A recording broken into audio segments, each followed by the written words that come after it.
The Apollo University, University of Leicester. 35 lakhs fees for 3-year BTech CSE UK.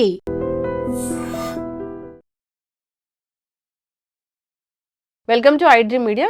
So జనరల్గా diabetes ఉందో లేదో check చేయాలన్నా, లేదా diabetes ఉన్న వాళ్ళకి అసలు లెవెల్స్ ఎలాగున్నాయో చెక్ చేయాలంటే HbA1c టెస్ట్ ఖచ్చితంగా చెప్తూ ఉంటారు.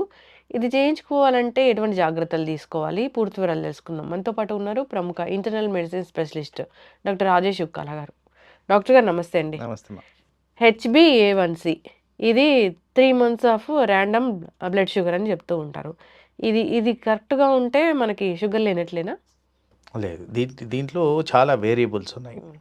సో గ్లైకోసిలేటెడ్ హీమోగ్లోబిన్, దీని మెడికల్ టెర్మినాలజీ HbA1cని గ్లైకోసిలేటెడ్ హీమోగ్లోబిన్ అంటాం.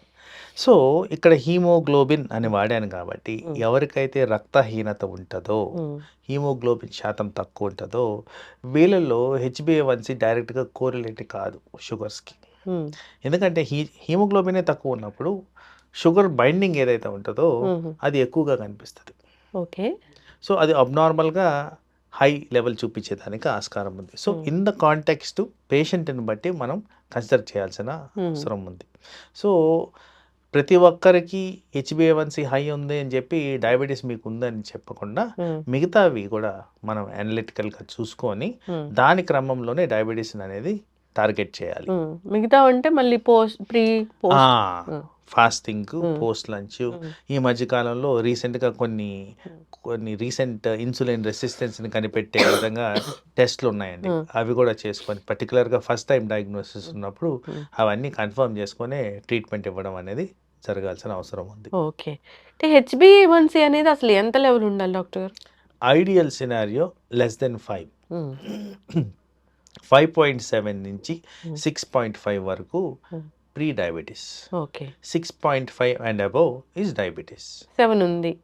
7 ఉంటే డయాబెటీస్ ఉన్నట్టు.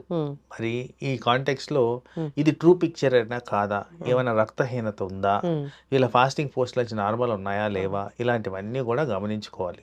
తర్వాత HbA1c టెస్ట్ చేసే కిట్లు కూడా కరెక్ట్గా ఉన్నాయా, ఎక్స్పైరీ కాకుండా ఉన్నాయా, దాన్ని కరెక్ట్గా స్టోర్ చేయాల్సిన విధానంలో ఉన్నాయా. సో అందుకోసమే డైరెక్ట్గా HbA1c మీదే రిలై కాకుండా మిగతా టెస్టులు కూడా కన్ఫర్మ్ చేసుకుంటే మనకి ఇది కరెక్ట్గా డయాగ్నోసిస్ వచ్చేదానికి ఆస్కారం ఉంది. తరచుగా నా దగ్గరికి పేషెంట్స్ వస్తుంటారు, సడన్గా HbA1c కనిపించిందండి, దీన్ని ఎలా చేయాలి అని. వాళ్ళల్లో మేము చూస్తున్న క్లినికల్ ప్రాక్టీస్లో ఆ ఫాస్టింగ్ పోస్ట్ లంచ్ నార్మల్గా ఉండడం, లేకపోతే ఇది చూసి అనవసరంగా ట్యాబ్లెట్లు స్టార్ట్ చేసి వాళ్ళు లో షుగర్తో ప్రజెంట్ అవ్వడం, ఇలాంటి ఫ్రీక్వెంట్గా గమనిస్తుంటాం. కాబట్టి డయాగ్నోసిస్ అనేది ప్రాపర్గా కాస్త ఓపిక బట్టి చేసిన దానివల్ల పేషెంట్కి అనర్థాలు రాకుండా మనం కాపాడుకోవచ్చు. ఇప్పుడు ఇంటికి వచ్చి టెస్ట్ తీసుకునే వాళ్ళు అది కరెక్ట్గా వస్తుందా డాక్టర్ గారు, లేదా అక్కడ ల్యాబ్కి వెళ్ళి ఇచ్చింది కరెక్ట్గా వస్తుందా? సో ఇన్ జనరల్గా ఆ స్పెసిమెన్ ప్రాసెసింగ్ టైం అనేది చాలా ఇంపార్టెంట్ అవుద్దండి. ఇప్పుడు ఇంటికి వచ్చి తీసుకెళ్తున్నారు, దాన్ని ఎంత త్వరగా ప్రాసెస్ చేస్తున్నారు, ఎంత సేఫ్గా దాన్ని తీసుకెళ్తున్నారు, దాని స్టోరేజ్ కరెక్ట్గా ఉందా లేదా, సో ఇలాంటివన్నీ కూడా ఇక్కడ ఫ్యాక్టర్స్. సో ఆ ఫ్యాక్టర్స్లో మనకి వాళ్ళు ఎంత మేనేజ్ చేస్తున్నారనేది ఎవరికి ఐడియా లేదు కాబట్టి దాని గురించి చెప్పడం కాస్త కష్టమే. కానీ ఐడియల్గా ల్యాబ్లో వెళ్ళి ఇస్తే ఆల్వేస్ బెటర్ రిజల్ట్స్, ఎందుకంటే త్వరగా ప్రాసెసింగ్ ఉంటుంది కాబట్టి. అయితే డాక్టర్ గారు, మరి ఈ తిన్న తర్వాత తినక ముందు షుగర్ లెవెల్స్ కనిపించాయి అన్నప్పుడు, ఇది కూడా ఎక్కువగానే ఉంది HbA1c లెవెల్ అన్నప్పుడు, వెంటనే మందులు స్టార్ట్ చేయాల్సిన అవసరం ఉంటుందా డయాబెటీస్లో? మందులు స్టార్ట్ చేయకముందు కొన్ని లేయర్స్ ఆఫ్ థింగ్స్ చేయాలి. ఫస్ట్ నేను చెప్పినట్టు నిర్ధారణ చేసుకోవడం, ఇది నిజంగానే అబ్నార్మల్ రికార్డింగ్గా కాదు. రెండోది, మనం న్యాచురల్ పద్ధతులు ఏమైనా ట్రై చేసామా లేదా. అంటే ఇప్పుడు మ్యాంగో సీజన్ అయిపోతుందండి, విపరీతంగా తింటారు చాలామంది. బార్డర్ లైన్లో ఉన్న వాళ్ళందరికీ కూడా షుగర్స్ పెరిగేదానికి ఛాన్స్ ఉంది, ఎందుకంటే దాంట్లో ఉన్న స్వీట్నెస్ అలాంటిది కాబట్టి. మరి ఈ మ్యాంగోస్ అన్నీ మానేస్తే వీళ్ళకి రిజాల్వ్ అయిపోతుంది. సో లెవెల్ ఆఫ్ ప్రజెంటేషన్ బట్టి ఉంటుంది. ఇందాక చెప్పాను 6.5 అండ్ అబోవ్ ఇస్ డయాబెటీస్ అని. కరెక్ట్గా 6.5, 7 మధ్యన వచ్చారనుకోండి, వాళ్ళకి కాస్త లెవరేజ్ ఇచ్చి మనం న్యాచురల్ పద్ధతులు ట్రై చేయొచ్చు. అదే HbA1c 12 వచ్చింది అనుకుందాం, వీళ్ళల్లో మనం కంపల్సరీగా ట్రీట్మెంట్ ఇవ్వాల్సిన పరిస్థితి, ఎందుకంటే it's very very high, double the normal level. So అందుకోసం పేషెంట్ కాంటెక్స్ట్ బట్టి ఇది కన్సిడర్ చేయాల్సిన అవసరం ఉంటుంది. అలాగే ఒక హార్ట్ డిజీజ్ పర్సన్ ఆర్ ఏదైనా మేజర్ అవయవం ఎఫెక్ట్ అయ్యే పర్సన్ ఉన్నారనుకుందాం, వీళ్ళల్లో బార్డర్ లైన్ డయాబెటీస్ కనిపించినా కానీ బికాస్ డయాబెటీస్ కారణంగా అవయాల మీద ఒత్తిడి ఉంటుంది కాబట్టి దాన్ని వెంటనే మనం అడ్రస్ చేయాల్సిన అవసరం ఉంటుంది. సో పేషెంట్ కండిషన్, ఆ కాంటెక్స్ట్, ఆ ఉన్న ప్రాబ్లం ఏంటి, దాని క్రమంలో దీన్ని అప్రోచ్ అవ్వాలి. So it's more of practical value. అవును. సో దీనికి డిక్టమ్ లాగా ఈ టెక్స్ట్ బుక్లో 1, 2, 3 లాగా కాకుండా పేషెంట్ కండిషన్ బట్టే మా అప్రోచ్ అనేది మేము మార్చుకోవాల్సిన అవసరం. ఏజ్ని బట్టి కూడా మనము ఈ HbA1cని కన్సిడర్ చేస్తామా? ఏజ్ని బట్టి కూడా కన్సిడర్ చేస్తాము. ఎందుకంటే నేను ఇందాక రక్తహీనత గురించి చెప్పాను, ఎక్కువగా విమెన్ గురించి చెప్పాను. వయసు పైబడిన వాళ్ళలో కూడా పోషకాహారాల లోపాలు వివిధ రకాలుగా ప్రజెంట్ అవుతాయి కాబట్టి వాళ్ళలో కూడా రక్తహీనత వచ్చేదానికి ఆస్కారం ఉంది కాబట్టి దాన్ని కూడా ఉద్దేశించి మేము చూసుకోవాలి. ఇప్పుడు ఇంతవరకు ఇన్నేళ్ల సర్వీస్లో మీరు ఎంతో కాలంగా ఉన్నారు. అయితే ఎవరికైనా షుగర్ వచ్చి పూర్తిగా తగ్గిపోయింది అనేది ఉందా డాక్టర్ గారు? అంటే ఇక్కడ చూడండి, చాలామందికి అర్థం కాని అంశం ఏంటంటే స్ట్రెస్ కారణంగా షుగర్ వస్తుంది. ఎవరికైతే విపరీతంగా స్ట్రెస్ ఉంటుందో షుగర్ వస్తుంది. సో స్ట్రెస్ అనేది ఏంటంటే ఇన్ఫెక్షన్ స్ట్రెస్సే, మానసిక ఒత్తిడి కూడా స్ట్రెస్సే, నిద్ర లేకపోవడం కూడా స్ట్రెస్సే. ఇలాంటి వాళ్ళల్లో ఏదైనా టెంపరీగా ప్రాబ్లం వచ్చిన వాళ్ళల్లో మేబీ ఫర్ 2-3 months షుగర్ కనిపించి మళ్ళీ కనపడకపోవడం అనేది జరుగుద్ది. బట్ ఇన్ జనరల్ ప్రాక్టికల్గా చూసుకుంటే ఒకసారి షుగర్ వస్తే అది జీవితకాలం వచ్చినట్టే. వెరీ వెరీ రేర్ ఇన్స్టెన్సెస్లో ఈ టెంపరీ ట్రాన్సిషన్ అనేది చాలా మటుకు వినుంటారు. ప్రెగ్నెన్సీలో వస్తుందని మళ్ళీ పోయిందని. వీళ్ళలో కూడా చాలా ఎక్కువ శాతం మందికి లాంగ్ టర్మ్ డయాబెటిక్స్ రావడం అనేది శాస్త్రపరంగా స్టాటిస్టికల్ డేటా పరంగా కూడా ఎవిడెన్స్లు ఉన్నాయి. కాబట్టి ఇన్ జనరల్ ఒక్కసారి వస్తే అది ఎప్పుడు వెంటాడుతూనే ఉంటుంది. మందులు వాడితే మంచిది, బెటర్. అండ్ మందులు వాడడం పక్కన పెట్టేసి చాలా మంది ఏంటంటే మళ్ళీ చెక్ చేసుకోరు. ఆ చెక్ చేసుకోవడం ఇంపార్టెంట్. ఫస్ట్ స్టెప్ అది. ఎస్, చక్కగా చెప్పారు డాక్టర్ గారు. ఎన్నాళ్ళకి ఒకసారి అంటే 3 monthsకి ఒకసారి యావరేజ్గా ఈ HbA1c సరిపోతుందా, లేదా మళ్ళీ ఏమైనా పెరిగినట్లు ఉందా అనిపించి మళ్ళీ చేసుకోవచ్చా? అంటే ఇక్కడ ఎంత ఫ్రీక్వెంట్గా చేయడం అనేది కాదు కానీ పేషెంట్ సిచ్యువేషన్ ఏంటి అనేది చూసుకోవాలండి. HbA1c ఆర్గన్ డ్యామేజ్కి డైరెక్ట్ మార్కర్ అది. అది హైగా ఉంటే అవయాలు ఎఫెక్ట్ అవుతాయి, ఇది రుజువులు. సో సపోజ్ ఒక పర్సన్కి 12 ఉందనుకుందాం, మనం ప్రతి 3 నెలలకు ఒకసారి చెక్ చేసుకుంటూ దాన్ని తక్కువ చేసుకోవడం అనేది ఇంపార్టెంట్ క్రైటీరియా. అదే ఇంకో పర్సన్కి 6.5 ఉందనుకుందాం, రెండోసారి చేసాం అప్పుడు కూడా 6.5 ఉందనుకోండి, జనరల్లీ ఫ్రీక్వెన్సీ కాస్త పెంచేస్తాం. ఊరికే చెక్ చేయాల్సిన అవసరం లేదు, ఎందుకంటే వాళ్ళ స్టెబిలిటీ ఉంది. పేషెంట్ కాంటెక్స్ట్ బట్టే ఎంత ఫ్రీక్వెంట్గా చేయాలి, ఏమి మార్పులు వస్తున్నాయి అని గమనించుకొని దాని క్రమంలో టెస్ట్లు అనేది అడ్వైజ్ చేయడం జరుగుతుంది.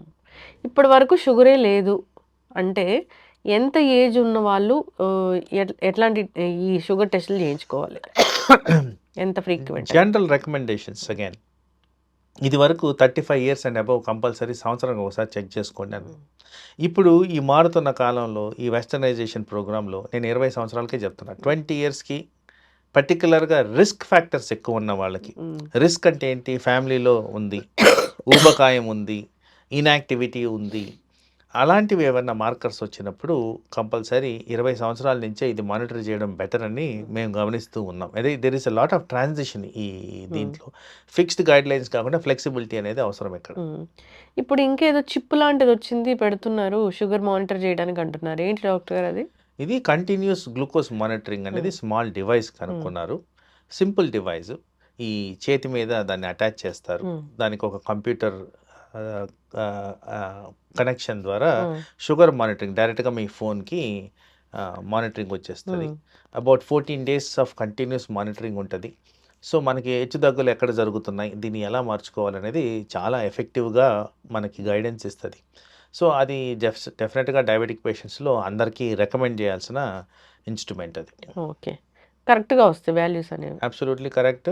And time to time variation వస్తుంది కాబట్టి ఇప్పుడు మనము 2 సార్లు చెక్ చేసి వచ్చేసి ఇది బాగుంది అని అనేది డిసైడ్ అయిపోతున్నాం. అయినా కానీ HbA1c ఎక్కువ వచ్చింది, ఎందుకు వచ్చింది సార్ అంటారు. సో అలాంటి పరిస్థితుల్లో ఇలాంటి సీజీఎం పెట్టుకుంటే ఏ టైంలో ఎక్కువ అవుతుంది అనేది క్లియర్గా చూపించేస్తుంటుంది. కాబట్టి ఆ విధంగా మందులు కూడా అడ్జస్ట్ చేయడానికి మాకు ఈజీగా డైరెక్షన్స్ దొరుకుతాయి. ఎస్, చక్కటి ఇన్ఫర్మేషన్ డాక్టర్ గారు. చాలామంది కూడా HbA1c ఒకసారి నార్మల్ ఉంటుంది, కానీ తర్వాత వేరే టెస్టులు చేస్తే కనుక షుగర్ ఉన్నట్లుగా తెలుస్తూ ఉంటుంది. మీరు చెప్పిన విధంగా జాగ్రత్తలు తీసుకోవాలని కోరుకుందాము. So post lunch fasting blood sugar ఇలాంటివి చెక్ చేసుకుంటే కనుక కరెక్ట్గా ఉంటుంది. అది డాక్టర్ చెప్పిన విధంగా మందులు వాడుకోవాలి. సో మనకు నచ్చినట్లుగా తగ్గిపోయింది అని చాలామంది కూడా డాక్టర్ 2 టాబ్లెట్లు రాస్తే ఒక టాబ్లెట్ వేసుకునే వాళ్ళని ఇప్పటికీ మనం చూస్తూ ఉన్నాం. మేజర్ ఇష్యూ అది. నాకు ఈ డోస్ ఎక్కువైపోయింది అని వాళ్ళంతరకు వాళ్ళు మానేసే వాళ్ళని కూడా మనం చూసాము. వీళ్ళలో ఇంకొకటి ఏంటంటే డాక్టర్ గారు, చాలా అతి నీరసం కూడా వస్తూ ఉంటుంది. ఇప్పుడు డయాబెటిక్ పేషెంట్స్లో టాబ్లెట్స్ వేసుకుంటే చాలా నీరసం అయిపోవడం కూడా మనం గమనిస్తూ ఉంటాము.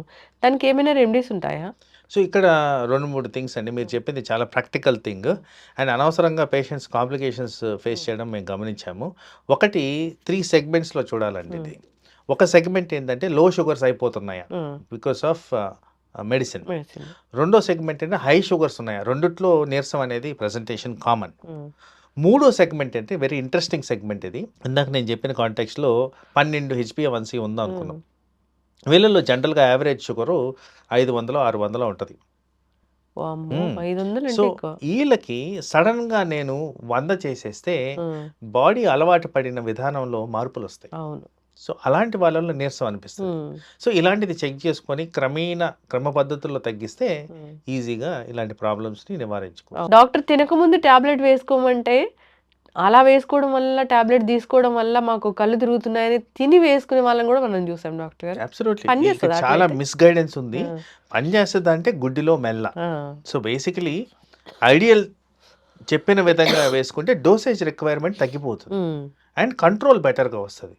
కానీ మన వాళ్ళు అనుకూలంగా మార్చేసుకుంటారు కాబట్టి దానివల్ల అనవసరమైన high doses, side effects, target reach అవ్వకపోవడం ఇలాంటివన్నీ జరిగేదానికి ఆస్కారం ఉంది. చక్కటి ఇన్ఫర్మేషన్ డాక్టర్ గారు.